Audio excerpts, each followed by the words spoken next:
chapter 31. At that time, declares the Lord, I will be the God of all the clans of Israel, and they will be my people. This is what the Lord says. The people who survive the sword will find favor in the desert. I will come to give rest to Israel. The Lord appeared to us in the past, saying, I have loved you with an everlasting love. I have drawn you with loving kindness. I will build you up again, and you will be rebuilt, O Virgin Israel. Again you will take up your tambourines and go out to dance with the joyful. Again you will plant vineyards on the hills of Samaria. The farmers will plant them and enjoy their fruit. There will be a day when watchmen cry out on the hills of Ephraim, Come, let us go up to Zion, to the Lord our God. This is what the Lord says. Sing with joy for Jacob. Shout for the foremost of the nations. Make your praises heard and say, O Lord, save your people, the remnant of Israel. See, I will bring them from the land of the north, and gather them from the ends of the earth. Among them will be the blind and the lame, expectant mothers and women in labor. A great throng will return. They will come with weeping. They will pray as I bring them back. I will lead them beside streams of water on a level path, where they will not stumble, because I am Israel's father, and Ephraim is my firstborn son. Hear the word of the Lord, O nations. Proclaim it in distant coastlands. He who scattered Israel will gather them, and will watch over his flock like a shepherd. For the Lord will ransom Jacob, and redeem them from the hand of those stronger than they. They will come and shout for joy on the heights of Zion. They will rejoice in the bounty of the Lord, the grain, the new wine, and the oil, the young of the flocks and herds. They will be like a well-watered garden, and they will sorrow no more.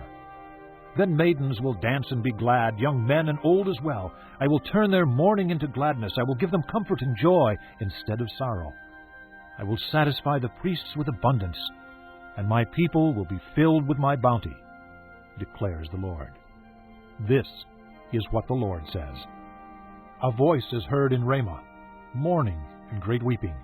Rachel weeping for her children and refusing to be comforted, because her children are no more. This is what the Lord says. Restrain your voice from weeping, and your eyes from tears, for your work will be rewarded, declares the Lord. They will return from the land of the enemy. So there is hope for your future, declares the Lord. Your children will return to their own land. I have surely heard Ephraim's moaning.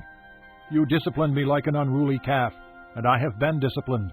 Restore me, and I will return, because you are the Lord my God.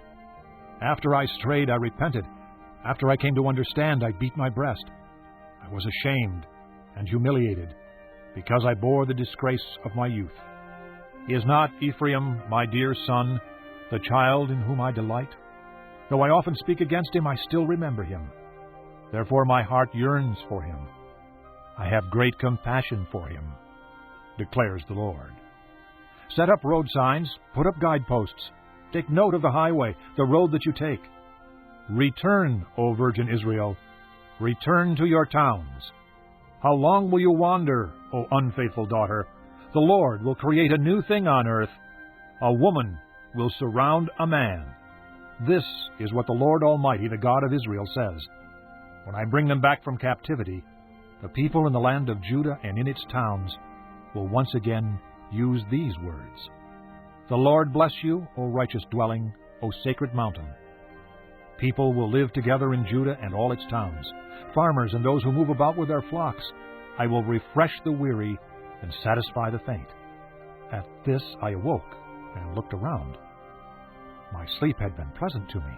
The days are coming, declares the Lord, when I will plant the house of Israel and the house of Judah with the offspring of men and of animals, just as I watched over them to uproot and tear down, and to overthrow, destroy, and bring disaster, so I will watch over them to build and to plant, declares the Lord.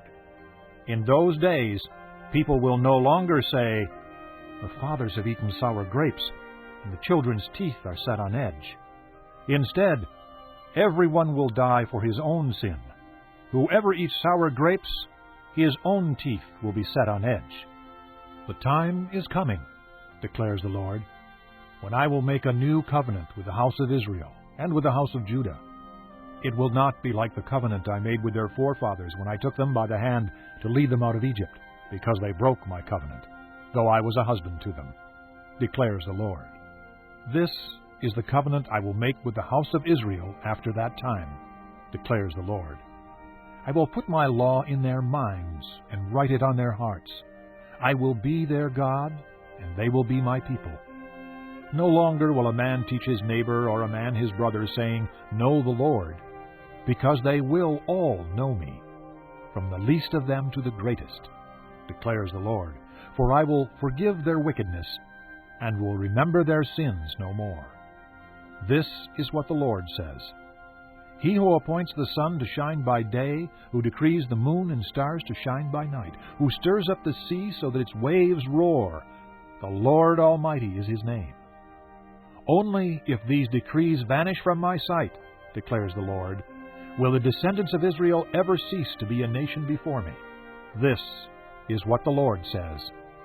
Only if the heavens above can be measured, and the foundations of the earth below be searched out, will I reject all the descendants of Israel because of all they have done, declares the Lord. The days are coming, declares the Lord, when this city will be rebuilt for me from the tower of Hananel to the corner gate. The measuring line will stretch from there straight to the hill of Gareb, and then turn to Goah. The whole valley where dead bodies and ashes are thrown, and all the terraces out to the Kidron Valley on the east, as far as the corner of the horse gate, will be holy to the Lord. The city will never again be uprooted or demolished.